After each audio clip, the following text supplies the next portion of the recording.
തീർച്ചയായും 2024 ആ പെൺകുട്ടിയെ, ഡോക്ടറായ ആ പെൺകുട്ടിയെ വിളിച്ചു വരുത്തി, കബളിപ്പിച്ച് വിളിച്ചു വരുത്തി, സംസാരിക്കാനാണെന്ന് പറഞ്ഞ് വിളിച്ചു വരുത്തി ഒരു സ്വകാര്യ ഹോട്ടലിലെ മുറിയിലെത്തിച്ച് അതിനുശേഷം ക്രൂരമായ പീഡനം നടത്തി. വസ്ത്രങ്ങൾ അവരുടെ സമ്മതമില്ലാതെ വലിച്ചു കീറുന്നതിലേക്കും അവരുടെ ശരീരത്തിൽ മുറിവുകൾ ഏൽപ്പിക്കുന്ന തരത്തിലേക്കും കാമാന്ധത ബാധിച്ച പ്രവൃത്തിയാണ് ബലാത്സംഗ രൂപേണ ഈ രാഹുൽ മാങ്കൂട്ടം നടത്തിയത്. ആ റിപ്പോർട്ട്, FIRൻ്റെ റിപ്പോർട്ട് വായിക്കുമ്പോൾ നമ്മെ ഞെട്ടിപ്പിക്കും. അത്രയേറെ ക്രൂരമാണ് ആ പെൺകുട്ടിയോട് ഒരു പൊതുപ്രവർത്തകൻ, ഒരു MLA ആയി പിന്നീട് മാറിയ അന്നത്തെ യൂത്ത് കോൺഗ്രസിൻ്റെ അധ്യക്ഷൻ, യൂത്ത് കോൺഗ്രസിൻ്റെ സംസ്ഥാന അധ്യക്ഷൻ രാഹുൽ മാങ്കൂട്ടം ആ പദവിയിലിരിക്കുമ്പോൾ ആ പെൺകുട്ടിയെ ആ അർത്ഥത്തിലാണ് കടിച്ചു കീറിയത്, വളരെ ക്രൂരമായി ബലാത്സംഗം ചെയ്തത്. ഒരു മനുഷ്യന് പോലും ചിന്തിക്കാനാകാത്ത വിധം ഉള്ള ക്രൂരതയാണ്, ഒരു വശത്തും ന്യായീകരിക്കപ്പെടാനില്ലാത്ത ക്രൂരതയാണ് ആ യൂത്ത് കോൺഗ്രസിൻ്റെ സംസ്ഥാന അധ്യക്ഷനായിരിക്കെ രാഹുൽ മാങ്കൂട്ടം ചെയ്തത്. ഇപ്പോൾ സനോജ് സുരേന്ദ്രൻ കൂടി ചേരുകയാണ്. സനോജ്, FIRൻ്റെ റിപ്പോർട്ട് നമ്മൾ കണ്ടു.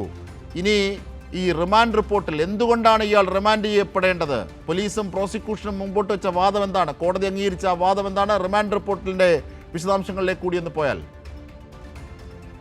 അജിബ്ഷാദ്, FIRൽ പറയുന്നത് പോലെ തന്നെയാണ് റിമാൻഡ് റിപ്പോർട്ടിലൂടെയും കാര്യങ്ങൾ വ്യക്തമാക്കുന്നത്. അദ്ദേഹത്തിന്റെ ലൈംഗിക ചുവയുള്ള അതിക്രമം, അതായത് ലൈംഗിക താല്പര്യത്തോടുകൂടിയാണ് ഈ പെൺകുട്ടിയെ സോഷ്യൽ മീഡിയയുടെ പരിചയപ്പെടുകയും പിന്നീട് അവരെ പ്രണയം നടിച്ച് ഒപ്പം കൂട്ടുകയും ചെയ്തു. പ്രണയം നടിച്ച് ഒപ്പം കൂട്ടിയതിനു ശേഷം പെൺകുട്ടിയെ അവരുടെ താല്പര്യപ്രകാരം, അതായത് രാഹുൽ മാങ്കൂട്ടത്തിന്റെ താല്പര്യപ്രകാരം ഒരു സ്വകാര്യ ഹോട്ടലിൽ മുറിയെടുത്ത് അവിടേക്ക് വരാൻ ക്ഷണിക്കുന്നു. അവിടെ ചെന്നതിനു ശേഷം ആ പെൺകുട്ടിക്ക് രാഹുൽ മാങ്കൂട്ടത്തിൽ നിന്നും നേരിടേണ്ടി വന്നത് വളരെ പൈശാചികമായിട്ടുള്ള അതിക്രമമാണ്. ലൈംഗിക വൈകൃതത്തോടുകൂടിയുള്ള ഒരു പെരുമാറ്റമാണ് രാഹുൽ മാങ്കൂട്ടത്തിന്റെ ഭാഗത്തു നിന്നും ഉണ്ടായത്. ശരീരമാസകലം മുറിവേൽപ്പിച്ചു, സ്വകാര്യ ഭാഗങ്ങളിൽ മുറിവേൽപ്പിക്കുന്ന സാഹചര്യമുണ്ടായി. പിന്നീട് ഗർഭിണിയാണെന്ന് അറിയിച്ചപ്പോൾ അവരുടെ ഗർഭചിത്രം നടത്താൻ നിർബന്ധിച്ചു. താനാണ് അതിന്റെ ഉത്തരവാദി എന്ന് അറിയിക്കപ്പെട്ടപ്പോൾ അത് മറ്റാരുടെ എങ്കിലും കുട്ടിയായിരിക്കും, തനിക്കതിൽ ഉത്തരവാദിത്തമില്ല എന്ന് പറഞ്ഞ് ആ പെൺകുട്ടിയെ മാനസികമായും ശാരീരികമായും പീഡിപ്പിക്കുന്ന തരത്തിലേക്കുണ്ടായി. അതിനെ തുടർന്ന് ഗർഭചിത്രം നീട്ടേണ്ടി വന്നു. പിന്നീട് DNA പരിശോധനയ്ക്ക് വിധേയമാവാൻ പറഞ്ഞപ്പോൾ അതിന് പോലും തയ്യാറാവാത്ത സാഹചര്യം രാഹുൽ മാങ്കൂട്ടത്തിന്റെ ഭാഗത്തു നിന്നുമുണ്ടായി. അങ്ങനെ കേട്ടാൽ അറയ്ക്കുന്ന തരത്തിൽ, പുറത്തു പറയാൻ പോലും കഴിയത്തില്ലാത്ത തരത്തിലുള്ള പല പെരുമാറ്റങ്ങളും രാഹുൽ മാങ്കൂട്ടത്തിന്റെ ഭാഗത്തു നിന്നും ഈ യുവതിക്ക് നേരിടേണ്ടി വന്നു. അതുകൊണ്ട് സമൂഹ മനസാക്ഷിയെ ഞെട്ടിക്കുന്ന ഒരു സമീപനമാണ് അദ്ദേഹത്തിന്റെ ഭാഗത്തു നിന്നും ഉണ്ടായത്. അതിനാൽ ഒരു കാരണവശാലും ജാമ്യം നൽകാൻ കഴിയുകയില്ല എന്നാണ് റിമാൻഡ് റിപ്പോർട്ടിൽ വ്യക്തമാക്കുന്നത്. അതുകൂടി പരിഗണിച്ചുകൊണ്ടാണ് ഇപ്പോൾ രാഹുൽ മാങ്കൂട്ടത്തെ 14 ദിവസത്തേക്ക് റിമാൻഡ് ചെയ്യപ്പെടുന്ന സാഹചര്യമുണ്ടായത്. ഇതിനെ തുടർന്നാണ് അദ്ദേഹത്തെ മാവേലിക്കര ജയിലിലേക്ക് മാറ്റിയിട്ടുള്ളത്. അജിംഷാദ്, അതായത് കേരളത്തിൻ്റെ ചരിത്രത്തിൽ നിരവധി ആരോപണങ്ങളൊക്കെ ഉണ്ടായിട്ടുണ്ട്. പക്ഷേ നമുക്കറിയാം, പീച്ചി യാത്ര മുതൽ, പക്ഷേ അതൊക്കെ ആരോപണങ്ങളായിരുന്നു. പക്ഷേ അല്ലെങ്കിൽ അതിൽ വസ്തുത പിന്നീട് കോടതി നിയമവും കണ്ടെത്തുന്ന ഒന്നായിരുന്നു. പക്ഷേ ഇവിടെ നോക്കൂ, അതിൻ്റെ മാനദണ്ഡങ്ങളൊക്കെ മറികടക്കുന്ന വ്യക്തതയാണ് ഇതിൽ വരുന്നത്. കാരണം ശബ്ദ സന്ദേശം എത്തുന്നു, ഒരു പെൺകുട്ടി പറഞ്ഞ അതേ രീതിയിൽ തന്നെയാണ് 2ഉം 3ഉം കേസുകളിൽ, ബലാത്സംഗ കേസുകളിൽ അയാൾ പെരുമാറിയത്. ഇതെല്ലാം സമാനതകളോടുകൂടിയാണ് പെരുമാറുന്നത്. ആ സൈക്കോപാത്ത് പ്രവർത്തികൾ ഈ റിട്ടേൺ പരാതിയായി ലഭിച്ച 3ലും നമുക്ക് കാണാനാകും. അങ്ങനെ അതൊരു പ്രധാനപ്പെട്ട വശം. 2 ഓഡിയോ സന്ദേശവും ഡിജിറ്റൽ സ്ക്രീൻഷോട്ട് അടക്കമുള്ള തെളിവുകളും അതൊക്കെ രാഹുൽ മാങ്കൂട്ടത്തിൻ്റെതാണെന്ന് ലാബ് പരിശോധനകളിലൂടെ വ്യക്തമാക്കുന്നു, ശബ്ദ സന്ദേശം. അപ്പോൾ ഇങ്ങനെയൊക്കെയുള്ളൊരു ഘട്ടത്തിൽ ഇത് കേവലമായ ഒരു ആരോപണം എന്ന അർത്ഥത്തിൽ നിൽക്കുന്നതല്ല.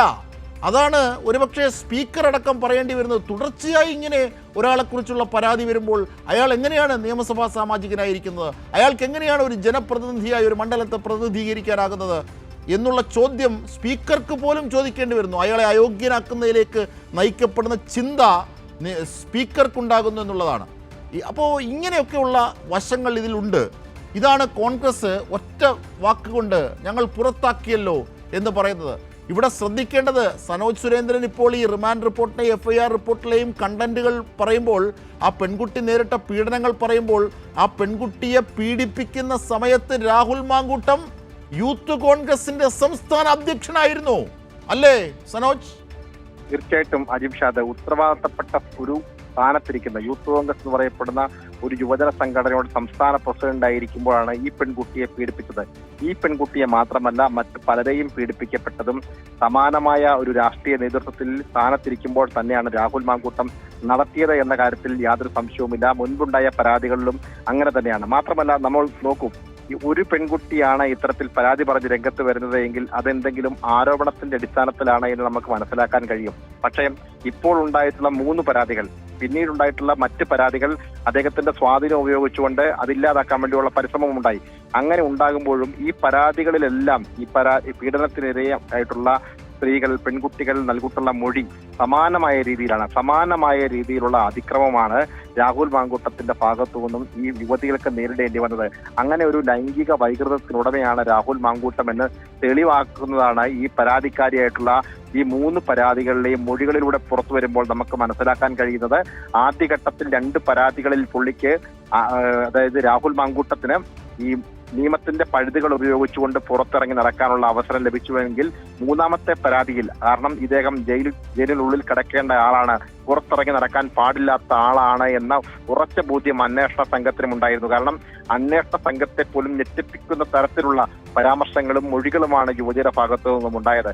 യുവതി പറഞ്ഞത് പ്രകാരം ഇദ്ദേഹം ആദ്യം ഗർഭിണിയാണ് എന്നറിയിക്കപ്പെട്ടപ്പോൾ അദ്ദേഹം DNA പരിശോധനയ്ക്ക് വിധേയമാകാൻ ആവശ്യപ്പെട്ടപ്പോൾ അത് തനിക്ക് ഉത്തരവാദിത്തമില്ല, തന്റേതല്ല ഈ കുഞ്ഞ് എന്ന് പറഞ്ഞുകൊണ്ട് ഒഴിവാകാൻ വേണ്ടിയുള്ള ഒരു പരിശ്രമമാണ് അദ്ദേഹത്തിന്റെ ഭാഗത്തു നിന്നും ഉണ്ടായത്. DNA പരിശോധനയ്ക്ക് വിധേയനായില്ല, അത് തന്റെ മറ്റാരുടെയെങ്കിലും കുട്ടിയാണ് എന്ന് പറഞ്ഞ് തന്നെ മാനസികമായും ശാരീരികമായും പീഡിപ്പിക്കുന്ന സാഹചര്യം ഉണ്ടായി. അങ്ങനെ ഗർഭചിത്രം നടന്നു. പക്ഷേ ആ പെൺകുട്ടി ഒരു ഡോക്ടർ ആയതുകൊണ്ട് അവർ ഭ്രൂണം എടുത്തു വെക്കുകയും DNA പരിശോധനയ്ക്ക് വിധേയമാക്കാൻ വേണ്ടി അത് സാമ്പിളായി ശേഖരിച്ചു വെക്കുകയും ചെയ്തിട്ടുണ്ട്. അതിന്റെ അടിസ്ഥാനത്തിൽ ഇന്ന് വൈദ്യപരിശോധനയ്ക്ക് വിധേയമായപ്പോൾ DNA പരിശോധനയ്ക്ക് വേണ്ടിയുള്ള സാമ്പിളുകൾ കൂടി അന്വേഷണ സംഘം ശേഖരിച്ചിട്ടുണ്ട് എന്നുള്ള സുപ്രധാനമായിട്ടുള്ള വിവരങ്ങൾ കൂടി പുറത്തു വരുന്നുണ്ട്. കാരണം തെളിവുകൾ ഈ കാര്യത്തിൽ കൂടുതൽ ശക്തമാണ്. അതുകൊണ്ട് തന്നെ രാഹുൽ മാങ്കൂട്ടത്തിന് പുറത്തു കടക്കാനുള്ള പഴുതുകൾ ഏറെ ബുദ്ധിമുട്ട് നിറഞ്ഞതായിരിക്കും.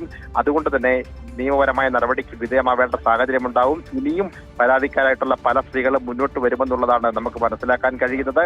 മാത്രമല്ല ഇദ്ദേഹം പലപ്പോഴും പീഡനത്തിന് വിധേയമാക്കപ്പെട്ടിട്ടുള്ള പെൺകുട്ടികൾ എന്ന് പറയപ്പെടുന്നത് സമൂഹത്തിന്റെ മുഖ്യധാരയിൽ പ്രവർത്തിക്കുന്ന, ഒന്നല്ലെങ്കിൽ മാധ്യമ പ്രവർത്തകരായിട്ടോ അല്ലെങ്കിൽ വൈദ്യശാസ്ത്രവുമായി ബന്ധപ്പെട്ടുകൊണ്ട് മേഖലയിൽ ജോലി ചെയ്യുന്ന ആ സ്ത്രീകളോ, അങ്ങനെ സമൂഹത്തിന്റെ ഉന്നത ശ്രേണിയിൽ ജോലി ചെയ്യപ്പെടുന്ന യുവതികളെയാണ് ഇദ്ദേഹം വശീകരിച്ചുകൊണ്ട് വശത്താക്കുന്നത്. അങ്ങനെ വരുമ്പോൾ സ്വാഭാവികമായിട്ടും ഇത്തരക്കാർ പരാതിപ്പെടുകയില്ല എന്നുള്ള ഒരു അമിതമായ ആത്മവിശ്വാസമാണ് ഇത്തരം കുറ്റകൃത്യങ്ങൾ തുടർക്കഥയായി ഇദ്ദേഹത്തിന് നടത്തുവാൻ പ്രേരണയാക്കി മാറ്റിയത് എന്നുള്ള കാര്യത്തിൽ സംശയമില്ല.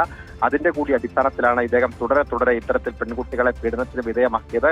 ഏറ്റവും ഒടുവിൽ ഈ പരാതിക്കാരിയായിട്ടുള്ള സ്ത്രീ എന്ന് പറയപ്പെടുന്ന ഡോക്ടറാണ്. അവർ കൃത്യമായ തെളിവുകൾ ശേഖരിച്ചിട്ടുണ്ട്. അതുകൊണ്ട് തന്നെ രാഹുൽ മാങ്കൂട്ടത്തിന്റെ കാര്യം കൂടുതൽ സങ്കീർണമാകുമെന്നുള്ള കാര്യത്തിൽ യാതൊരു തർക്കവുമില്ല. പുറത്തിറങ്ങുവാൻ രാഹുൽ മാങ്കൂട്ടം ഏറെ പണിപ്പെടേണ്ടി വരുമെന്നുള്ളതാണ് നമുക്ക് പറയാനുള്ളത്. അരിംഷാദ്.